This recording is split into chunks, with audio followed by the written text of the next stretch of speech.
प्रविश्य मम वाचिमिमां प्रसूप्तां सञ्जीवयत्र किल शक्ति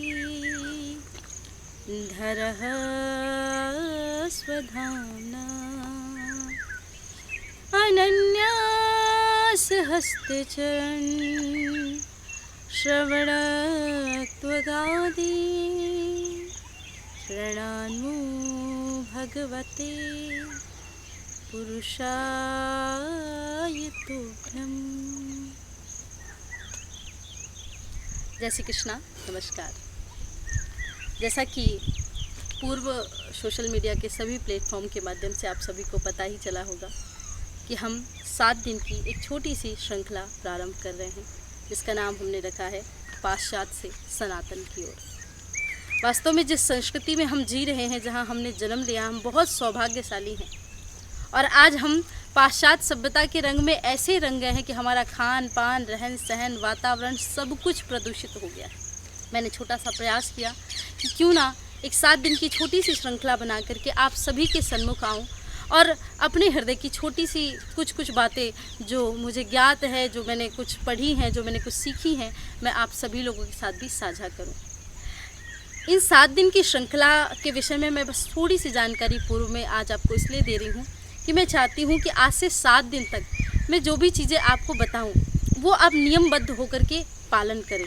और जब 7 दिन तक आप उन चीज़ों को नियमबद्ध होकर के पालन करेंगे तो मैं ये भी चाहूँगी कि 7 दिन के बाद आपका अनुभव कैसा रहा, आपका एक्सपीरियंस कैसा रहा, आप वो हमारे साथ अवश्य साझा करें, हमारे साथ अवश्य शेयर करें, ताकि मुझे भी समझ में आए कि वास्तव में हमारी संस्कृति में जीने वाले लोग अभी भी हैं और उस संस्कृति में जी करके लोग अभी भी उस पद्धति तक, उस स्थिति तक पहुंच सकते हैं जहां पे हमारे ऋषि मुनि, हमारे पूर्वज, हमारे दादा परदादा इत्यादि थे। हमारी संस्कृति जहाँ पे आज इस समय एक वैश्विक महामारी कोरोना के माध्यम से पूरा दुनिया, पूरा विश्व हिला हुआ है, लोगों ने हाथ मिलाना बंद करके हमारी संस्कृति को स्वीकार करके नमस्कार करना प्रारंभ कर दिया। उसी चीज़ से पता चलता है कि हमारे पास कितनी विराट धरोहर है, जिसको हम आइए आज से प्रारंभ करते हैं पाश्चात्य से सनातन की ओर की पहली श्रृंखला। और आज का हमारा विषय होगा दिनचर्या। दिनचर्या कहने में आपको लग रहा होगा कि ये क्या विषय हुआ। दिनचर्या तो हर एक व्यक्ति की होती है, बहुत ही सहज सरल दिनचर्या होती है। लोग उठते हैं, सोते हैं, खाते हैं, पीते हैं और फिर सो जाते हैं, काम करते हैं, यही दिनचर्या होती है। मैं आपको बताऊं कि भागवत महापुराण के एक बड़े ही सुंदर प्रसंग में श्री ऋषभदेव जी महाराज अपने 100 पुत्रों को उपदेश देते हुए कहते हैं, नाय देहो देह भाजाम नलोकी कष्टान कामा नर हते विड़ भुजाम ये तपो दिव्यम पुत्र का ये न सत्वम।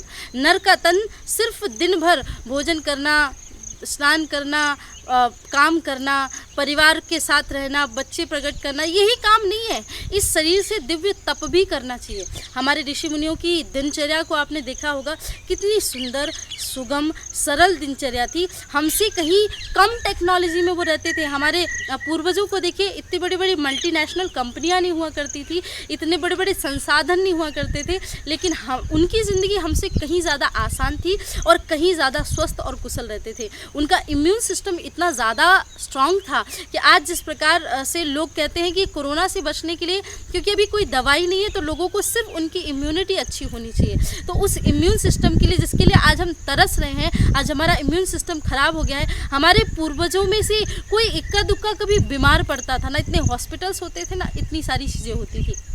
इसलिए आज की प्रथम सत्र में हम दिनचर्या में बात करेंगे। तो आज हम 2 प्रकार की दिनचर्या के बारे में बात करेंगे। पहला, जो कि आपने सुना होगा, एक हमारे अंदर, खुद के अंदर एक घड़ी है। आपने देखा होगा, वॉल क्लॉक देखी होगी, रिस्ट वॉच देखी होगी, हाथ की घड़ी, दीवार की घड़ी। अब आप सोचेंगे कि हमारे अंदर भी घड़ी होती है क्या? हाँ, हमारे अंदर एक जैविक घड़ी है, जिसे हम बायो क्लॉक कहते हैं। तो बायोलॉजिकल क्लॉक ऐसी होती है कि हम जैसी भी क्रिया करते हैं, अगर आपने देखा होगा कि आप सुबह 7 बजे उठते हैं, आपका नित्य का नियम 7 बजे का है, तो वो बायोलॉजिकल क्लॉक उसी प्रकार से चलने लगती है। अगर आप 12 बजे खाना खाते हैं तो आपको 12 बजे तक भूख लगी ही जाती है। अगर आप रात्रि को 10 बजे सोते हैं या 1 बजे सोते हैं तो फिर आपको उसी टाइम पे नींद आती है। तो वो जो घड़ी है वो अपने हिसाब से हमारे स्वरूप को देखते हुए अपना शेड्यूल बना लेती है। तो अब आप कहेंगे कि जब घड़ी ने पहले से ही शेड्यूल बनाया हुआ है तो फिर इसमें कोई नई बात क्या है?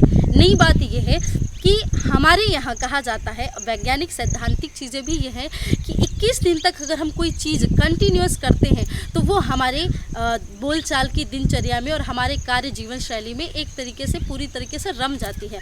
और अगर उसी काम को आपने 90 दिन तक कंटिन्यूअस कर लिया, 3 महीने तक कंटिन्यू कर लिया, तो आपकी लाइफस्टाइल का हिस्सा बन जाती है। तो अब मेरे पास 21 दिन नहीं है, मेरे पास सिर्फ 7 दिन है। तो मैं चाहती हूँ ये 7 दिन आप मेरे हिसाब से चलें, मेरे बताए हुए मार्ग के अनुसार चलें, ताकि आपकी जीवन शैली, और ये मैं मेरे लिए नहीं, आप सबके लिए ही कर रही हूँ, आप पूरा प्रयास करें कि ज़्यादा से ज़्यादा आप भी सुने और इस चीज़ को अपने परिवार और मित्रों के साथ भी साझा करें। जैविक घड़ी, जैविक घड़ी हमारे दिनचर्या का वो पार्ट है, हमारे दिनचर्या का वो अहम हिस्सा है जिससे हम अपने जीवन को इतना सुंदर, इतना सहज, इतना वास्तविक बना सकते हैं, अपने जीवन को इतने अच्छे से शेड्यूल में ला सकते हैं, इस तरीके के काम कर सकते हैं जैसे हम नित्य प्रति के अपने कर्म करते हैं, नित्य प्रति की क्रियाएं करते हैं। लेकिन हमारी दिनचर्या इतनी अनियमित हो गई है कि हमें पता ही नहीं चलता कब भोजन करना है, कब काम पर जाना है, कब सोना है, कब उठना है। तो आइए हम थोड़ा सा जैविक घड़ी के हिसाब से, बायो क्लॉक के हिसाब से थोड़ी देर के लिए अपनी दिनचर्या को 7 दिन के लिए ढालते हैं। हमारी दिनचर्या में हमारी जो जैविक घड़ी है अर्थात बायो क्लॉक है, वो बहुत अहम भूमिका निभाती है, क्योंकि हमारे मस्तिष्क में पीनियल ग्रंथि द्वारा जो हमारे स्रावित हार्मोन्स हैं वो शारीरिक क्रियाएं संचालित करते हैं, और उनमें से जो सीरोटिन हार्मोन्स है और मेलाटोनिन हार्मोन्स है, ये सीरोटिन और मेलाटोनिन दोनों अलग अलग प्रकार के हार्मोन्स होते हैं। इन हार्मोन से आप खुश होते हैं, और जो मेलाटोनिन है वो आपकी जैविक घड़ी को काउंट करती है, यानी आप जैसे भी रहना चाहेंगे। आपने देखा होगा कई बार हम अगर जिस परिस्थिति में रहते हैं तो हमारे हार्मोन्स भी उसी प्रकार से चल करके हमें हेल्प करते हैं, हमारी सहायता करते हैं। तो मेलाटोनिन आपको उस प्रकार से आपकी जैविक घड़ी के अनुसार चलाने में आपकी सहायता करेगा। तो ये मैंने आपके लिए एक छोटा सा शेड्यूल बनाया है और आपको उसके अनुरूप थोड़ी 7 दिन के लिए चलना है, और आपके घर परिवार वालों के साथ भी आपको रहना है। तो जैविक घड़ी के अनुसार हमें 5 से 7 बजे उठ जाना चाहिए। हमारे 5 से 7 बजे के बीच में हमें हमारे सभी नित्य कर्मों से निवृत्त हो जाना चाहिए। इसके पीछे का जो कारण है मैं वो आगे आपको बताऊंगी। हमें 5 से 7 बजे तक नित्य कर्म से निवृत्त हो जाना चाहिए। 9 बजे से लेकर के 10 बजे के बीच में हमें नाश्ता कर लेना चाहिए, और 11 बजे से लेकर के 1 बजे के बीच में हमें हमारा भोजन कर लेना चाहिए। अब आप पूछेंगे ऐसा क्यों? कोई पाबंदी है क्या? कोई आवश्यक चीज़ें हैं कि ऐसा ही करना है? वास्तव में मैं आपको बताऊं कि 5 से 7 के बीच में हमारी जो बड़ी आंतें हैं वो क्रियाशील रहती हैं, और शरीर में जमा गंदगी को निकालने के लिए हमारी बड़ी आंतें बहुत कार्य करती हैं। 7 से 9 के बीच में हमारा आमाशय क्रियाशील रहता है, और 9 से 1 के बीच में हमारे पाचन के लिए जरूरी जो मुख्य अग्न है, अग्नाशय और प्लीहा क्रियाशील रहते हैं। यह तीव्र क्रियाशील करके समय होता है। जब हम भोजन करते हैं तो हमारा अग्नाशय जो है वो एक तीव्र क्रियाशील की स्थिति पे रहता है, और इस स्थिति पे अगर हम भोजन करते हैं तो वो भोजन अच्छी तरीके से हमारे शरीर के अंदर जाता भी है, पचता भी है, और हमारे लिए अच्छे से कार्य भी करता है। अब सबसे बड़ी बात कि हमारे ऋषि मुनियों ने बहुत पहले ही हमारे खाने के समय को लेकर के हर चीज़ में इतनी समय, चक्र, काल, सब चीज़ों को लगा दिया कि हम कहीं ना कहीं उस चीज़ को भूल करके आज जो भी मिल रहा है हम खाते जा रहे हैं। समय का ध्यान नहीं रखते, क्वांटिटी का ध्यान नहीं रखते, और भोजन का ध्यान नहीं रखते। इस प्रकार से हम काल चक्र को बिना देखे ही अवॉइड करते हुए सारी चीज़ों को, और सिर्फ भोजन को अपने अंदर लिए जाते हैं। तो वास्तव में भोजन करने का जो सबसे सही समय है वो 11 से 1 के बीच में समय है। उसके बाद 1 से 3 बजे के बीच में आप जल पी सकते हैं। बहुत सारे लोगों को चाय, कॉफ़ी इत्यादि पीने की लत लगी रहती है।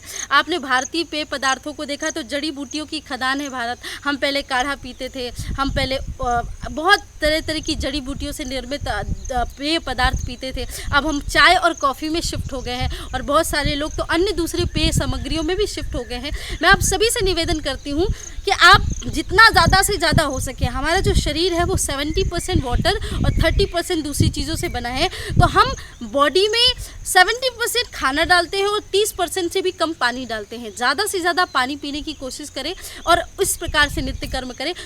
ये तो हो गई हमारी जैविक घड़ी की बातें, लेकिन अब हम बात करते हैं हमारी संस्कृति की बातें, हमारी सनातन पद्धति, हमारे दादा परदादा पूर्वज जिस प्रकार से चलते आ रहे हैं उनके अनुसार वो जैसी परंपरा में जी रहे थे, हम उनकी बातें करते हैं। हमारी सनातन संस्कृति में ब्रह्म मुहूर्त का एक बहुत अच्छा महत्व है। हमारे यहाँ कहा जाता है कि व्यक्ति को ब्रह्म मुहूर्त में उठना चाहिए। 4 बजे से 5 बजे का समय सबसे श्रेष्ठ होता है उठने के लिए। तो उठने से पहले हमें सोने की बात करनी चाहिए, क्योंकि उससे पहले तो हम सोए रहते हैं। तो मैं 2 मिनट आपसे सोने की बात करती हूँ। बहुत सरल सहज शब्दों में इतना ही कहूँगी, 14 साल से 60 साल के व्यक्ति को 6 घंटे से कम नहीं और 8 घंटे से ज़्यादा नहीं सोना चाहिए कि आप रात्रि को जल्दी सो जाएं। आप रात्रि को लगभग जब 10 से 11 बजे के बीच में सोने जाते हैं, उस समय हमारे शरीर की जो प्राण शक्ति है वो अपने आप को हील करने का काम करती है। अगर आप 10 से 11 बजे के बीच में नहीं सोते, उस समय जाग रहे होते हैं, तो हमारी प्राण शक्ति एक्टिव नहीं हो पाती, और प्राण शक्ति एक्टिव नहीं होगी, पाचन क्रियाएं नहीं होंगी, तो आपको सिर दर्द, अस्थमेटिक प्रॉब्लम, बहुत सारी अलग जो समस्याएं होती हैं वो आपको बनी ही रहेंगी। तनाव होगा, चिंता होगी, डिप्रेशन में जाएंगे। बहुत हमारे सोने का सबसे सही समय है 10 से 11 के बीच में। कोशिश करें अगर 9 बजे सो जाएं तो बहुत बेहतर होगा। तो 6 घंटे की नींद, 7 घंटे की नींद पर्याप्त लेकर के आप लगभग 5 बजे उठ जाइए। सुबह उठते ही हमारे यहाँ नियम बताया गया है, आंखें खोलने के तुरंत बाद ही अपने दोनों हाथों के दर्शन करना चाहिए। कराग्रे वस्ते लक्ष्मी, कर मध्य सरस्वती, कर मूले च गोविंदम, प्रभाते कर दर्शनम। और उसके बाद दोनों हाथों को जोर से हमें मसलना है, रगड़ना है, रब करना है दोनों हाथों को आपस में।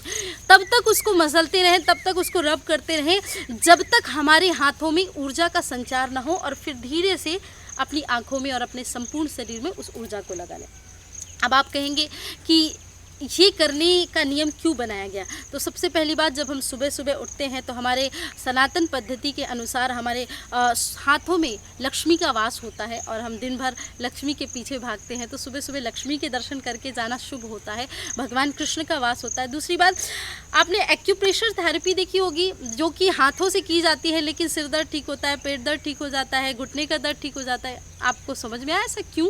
क्योंकि हमारी सारी नाड़ियाँ जो हैं हमारी उंगलियों से संचालित होती हैं, और जब हम अपने हाथों को आसपास में मिलाते हैं तो कहीं ना कहीं वो हमारा पूरा शरीर हील होता है, और पूरे शरीर को ये मैसेज पहुंच जाता है कि मैं उठ गया हूँ, मैं एक्टिव हो गया हूँ, और अब मुझे अपने नित्य कर्म के लिए, अपने दूसरे कार्यों के लिए जाना चाहिए। और वो कहीं ना कहीं आयुर्वेद के हिसाब से एक औषधि के रूप में भी काम करती है। आपने दोनों हाथों को हील किया। बहुत साधारण भाषा में समझाऊं तो जैसे आप जोर से हाथों को रगड़ते हैं तो एनर्जी लगती है। उसके बाद धरती माता को प्रणाम करें, क्योंकि पूरे दिन पृथ्वी का हमारा भार उठाती है, और हम पूरा दिन पृथ्वी में ही कार्य करते हैं। और उसके बाद कभी भी हम थैंकफुल नहीं होते, कभी भी हम धन्यवाद नहीं करते। तो सुबह उठते उठते हर रोज़ धरती माता को प्रणाम करें और सीधे घर से बाहर निकल जाए। इस कंक्रीट के जंगल में रह रह के हम ऐसे हो गए हैं, ना सूरज की रोशनी मिलती, ना शुद्ध हवा मिलती, सब कुछ दूषित हो गया है। फिर भी कोशिश करिए घर की छत पे चले जाए, आंगन में चले जाए, और सिर्फ 5 मिनट के लिए अपने दोनों हाथों को फैला करके, आँख बंद करके सिर्फ हवा को अपने अंदर महसूस करिए। कितना सुंदर प्रकृति का वातावरण होता है, कितनी स्वच्छ हवाएं होती हैं। रात भर प्रकृति खुद को हील करती है। सुबह सुबह की जो हवा होती है वो स्वच्छ, सुंदर, साफ होती है, और उस साफ हवा में जब हम जा कर के बैठते हैं, खुली हवा में अपने आप को हील करते हैं, तो वो हमें एक सात्विक ऊर्जा तो मिलती ही है। साथ में हम प्राण शक्ति की बात कर रहे थे, अब हमारी प्राण वायु हील होती है। जब हमारी प्राण वायु हील होती है तो हमें पूरे दिन किसी भी प्रकार की बीमारी नहीं हो सकती। बड़ी से बड़ी बीमारी, आपने देखा होगा कि बहुत सारे लोग ऐसे होते हैं जो कुछ नहीं करते, सुबह सैर करने के लिए जाते हैं और वो कितने स्वस्थ रहते हैं। क्यों? सैर करने से व्यक्ति स्वस्थ नहीं होता, खुली हवा में सांस लेने से व्यक्ति, और ये सबसे बड़ा नाड़ी शुद्धि भी है कि जैसे हम हवा में जाके डीप ब्रीथ लेते हैं, गहरी लंबी सांस लेते हैं, तो वो हवा हमारे अंदर जाती है और हमारे अंदर की जो बुरी चीज़ें हैं, निगेटिव चीज़ें हैं, उनको बाहर निकाल देती है। पर एक छोटी सी चीज़ है जो मैं आपको और समझाना चाहती हूँ। सुबह सुबह जैसे हम उठते हैं तो सबसे पहला काम हम करते हैं कि हम अपने मुख को साफ़ करते हैं, हम ब्रश करते हैं। तो एक छोटी सी बात बताइए कि हम ब्रश क्यों करते हैं? सिर्फ इसलिए कि हमारा मुंह गंदा है, या सिर्फ इसलिए कि हमें अपना मुख ताज़ा महकता हुआ चाहिए? नहीं। रात्रि भर में जब हमारी बॉडी हील होती है, हमारा शरीर, हमारी प्राण शक्ति खुद को हील करती है, तो उसके साथ साथ वो क्या करती है कि पूरे शरीर की गंदगी को निकालती है और गंदगी को निकाल करके इकट्ठा करती है, एकत्रित करती है। सुबह सुबह कफ, पित्त इत्यादि की मात्रा बहुत ज़्यादा होती है। अब विचार करिए कि जो पित्त है वो कहीं ना कहीं शुगर का दुश्मन है, और हम सुबह उठते ही कोलगेट उठाते हैं, सुबह उठते ही कोई भी कंपनी का, किसी भी ब्रांड का टूथपेस्ट उठाते हैं और शुरू हो जाते हैं। हमें जिस चीज़ को सुबह अवॉइड करना चाहिए, जिस चीज़ को सुबह देखना भी नहीं चाहिए, हमने उसी को मुंह में डाल लिया। पित्त जो है वो कहीं ना कहीं एक मीठे का दुश्मन है और हमने मीठा ही डाल लिया अपने मुंह में। तो फिर बताइए, देखने के लिए आपका मुख तो साफ हो गया, थोड़ी देर के लिए आप महकने लगे, थोड़ी देर के लिए आपको अच्छा फील होने लगा, लेकिन उसके उपरांत क्या हुआ? आपने बाहरी गंदगी तो साफ कर ली, लेकिन आंतरिक गंदगी अभी भी आपके वहीं पर इकट्ठा है जो कि साफ नहीं हुई। उसके लिए क्या करना होगा? आपको उसके लिए बस इतना करना है कि पित्त का दुश्मन है शुगर, तो शुगर को हटा करके हमारे ऋषि मुनियों की परंपरा में जाना होगा। हमारे दादा परदादा इत्यादि आपने देखा होगा दातून करते थे। अब आप कहेंगे कि दातून वाली पद्धति तो रही नहीं, पर 7 दिन के लिए आप मेरे लिए तो कर ही सकते हैं। बहुत प्रकार की दातून है, नीम की है, आम की है, अमरूद की है, जामुन की है, मदार की है, कहुए की है, अर्जुन की है, ऐसी कितनी, बबूल की है, कितनी प्रकार की दातून होती है जो अलग अलग मौसम के हिसाब से अलग अलग दातून बताई गई है। बड़ी बड़ी मल्टीनेशनल कंपनियां हमसे नीम का टूथपेस्ट कह के लाखों करोड़ों रुपए ऐंठ लेती हैं, जबकि उसमें केमिकल के सिवा अन्यत्र कुछ भी नहीं होता। लेकिन हम अपनी खिड़कियां, घर, दरवाजे खोल करके देखते हैं तो हमें देखने को क्या मिलता है? बड़े बड़े नीम के पेड़ लगे रहते हैं और वो दातून वहाँ हम लेने जाते हैं तो बिना किसी शुल्क के हमें बड़े प्यार से मिल जाता है। दातून लेकर के आइए, 10 मिनट तक दातून करिए। इससे बहुत अच्छी, पहली तो आपकी माउथ पुलिंग होती है। आप जब अपनी 10 मिनट तक दातून से करते रहते हैं तो नीम में एक नेचुरल ऑयल होता है जिससे आपके अंदर की गंदगी को भी निकालता है। तो पहली चीज़, आपके दांत साफ होंगे। दूसरी चीज़, आप सुबह सुबह अपने माउथ की एक्सरसाइज कर पाएंगे। तीसरी बात, नीम अपने आप में एक ऐसी औषधि है जो कहते हैं ना कि बहुत सारी बीमारियों को ठीक करने के लिए कभी कभी एक औषधि भी बहुत काम करती है, उनमें से नीम एक है जो हमारे शरीर की जमा गंदगी को बाहर निकालती है। कोशिश करिए आज से हम दातून करें। स्नान करते वक्त भी हम बहुत बार करते कि जल्दी जल्दी नहा करके आ जाते हैं। जल देवता को प्रणाम करें। जल में खुद को कैसे हील कर सकते हैं वो करिए। बड़े बड़े राजा महाराजा, पुराने ऋषि मुनि आपने देखा होगा, दूध से, दही से, मधु से, शर्करा से ऐसे स्नान करते थे। आज कल हम लोग हंसते हैं, कहते हैं अरे ऐसे दिन है क्या कि हम दही से स्नान करें, दूध से स्नान करें। उसके पीछे का सैद्धांतिक और वैज्ञानिक अर्थ ही हमें नहीं पता। आज क्रीम, दूध, दही से बनी हुई क्रीम्स के नाम पे कंपनियां लाखों करोड़ों पे ऐठती हैं, लेकिन वही अगर हम 2 चम्मच दही अपने नहाने के पानी में डाल दें तो उसका आयुर्वेदिक महत्व भी इतना अच्छा है कि आपका शरीर तो साफ होता ही है, आप सुंदर तो बनते ही हैं, लेकिन आपके अंदर इतनी सात्विक ऊर्जा जाती है कि आप पूरा दिन फ्रेश के साथ साथ सकारात्मक भी फील करते हैं। थोड़ी सी आपसे आध्यात्मिक बातें कर लूँ तो सुबह उठ के स्नान करने के बाद सबसे पहले आपको भगवान सूर्य के सामने जाना चाहिए। हमारे ऋषि मुनि भगवान सूर्य को देख करके सूर्य अर्घ्य देते थे और अर्घ्य देते हुए प्रार्थना करते थे, जपा कुसुम सांकाशम काश्यपेयम महाजतिम तमु हरिम सर्व पापग्नम प्रणतोस्मि दिवाकरम। अब इसके फ़ायदे आपको मैं क्या बताऊं, क्योंकि मैं एक संस्कृति से जुड़ी हुई इंसान हूं, तो मैं फ़ायदे और नुकसान घाटा देख करके पूजा पाठ नहीं करती हूं। मैं तो सिर्फ अपनी पद्धति को स्वीकार करते हुए और उस ज़िंदगी में मैं जीवन में जी रही हूँ इसलिए मैं प्रसन्न रहती हूँ। लेकिन ऐसे उन लोगों के लिए फ़ायदे बता देती हूँ जो लोग ज़्यादा धर्म कर्म में विश्वास नहीं करते।